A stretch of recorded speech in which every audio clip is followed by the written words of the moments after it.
চাকরি জাতীয়করণ সহ ৬ দফা দাবিতে অবস্থান নেয়া ইবতেদায়ী শিক্ষকদের উপর জলকামান ও সাউন্ড গ্রেনেড নিক্ষেপ করেছে পুলিশ।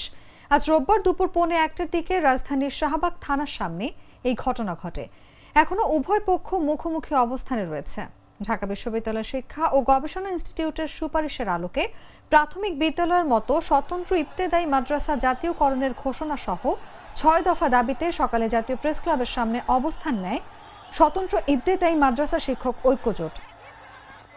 অবস্থান কর্মসূচি থেকে প্রধান উপদেষ্টার কার্যালয় অভিমুখে পদযাত্রা ও স্মারকলিপি দেওয়ার ঘোষণাও দেন তারা। এরপর তারা জাতীয় প্রেস ক্লাব থেকে ঢাকা বিশ্ববিদ্যালয়ের ভেতর দিয়ে শাহবাগ থানার সামনে পৌঁছালে পুলিশ জলকামান নিক্ষেপ করে। এরপর দুটি সাউন্ড গ্রেনেড নিক্ষেপ করা হয়।